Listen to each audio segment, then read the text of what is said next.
On January 15, 1974, in the quiet city of Wichita, Kansas, a family of 4 was found brutally murdered in their home. Parents Joseph and Julie Otero, along with 2 of their children, had been strangled with ropes.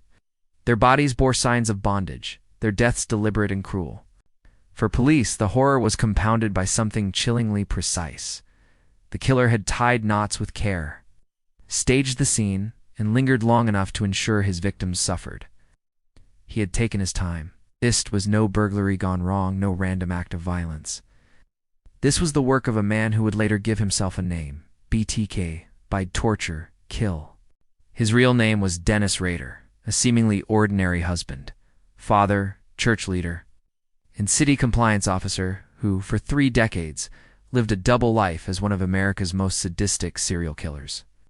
Rader's early years revealed glimpses of his darkness. Born in 1945, he grew up in Wichita, quiet and unremarkable.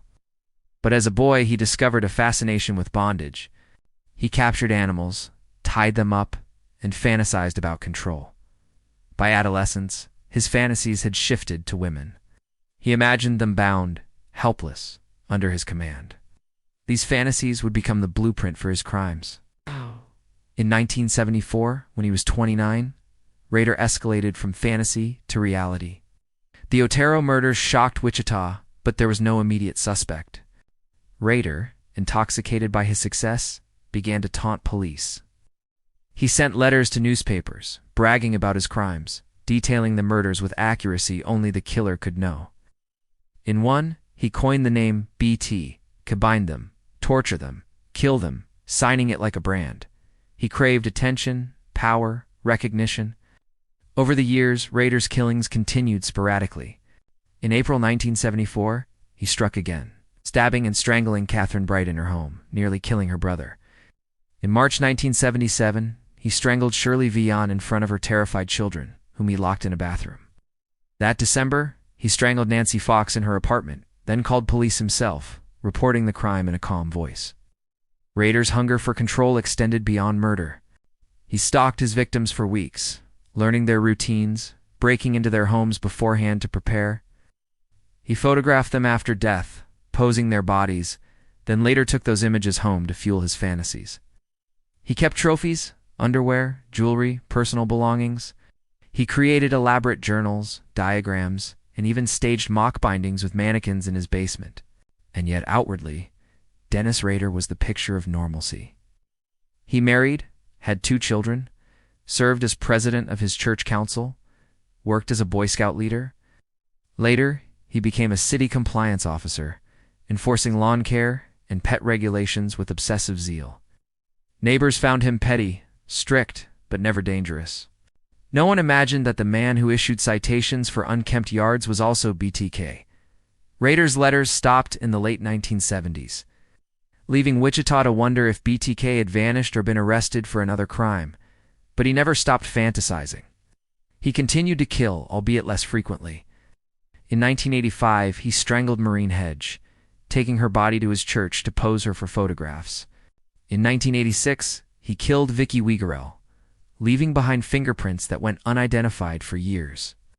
In 1991, his final known murder was Dolores Davis, abducted from her home, bound and strangled, her body dumped under a bridge. After that, BTK went silent. For over a decade, Wichita breathed easier, believing perhaps the killer was dead or incarcerated. But in 2004, on the 30th anniversary of his first murders, BTK resurfaced.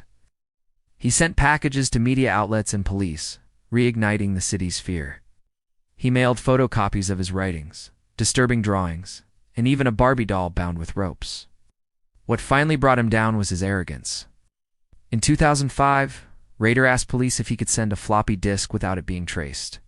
Detectives eager to bait him replied publicly in the newspaper, yes, Rader sent a disk.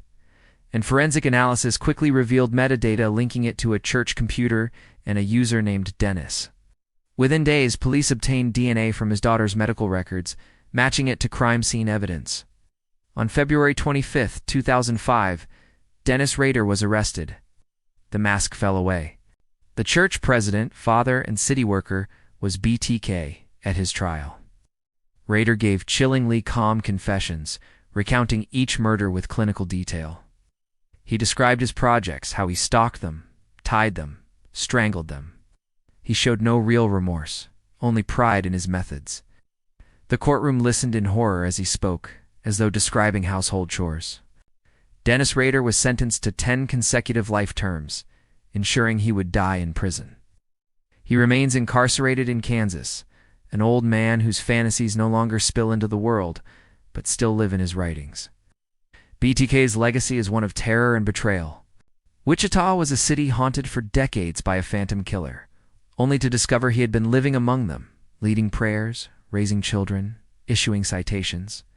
He is proof that evil can wear the most ordinary mask. To this day, the name BTK conjures fear. The man who bound, tortured, and killed for pleasure, and who reminded us all that sometimes the most dangerous predator is the neighbor next door. Don't forget to like and subscribe to Crimson Narratives, because even the most ordinary faces may hide unspeakable darkness.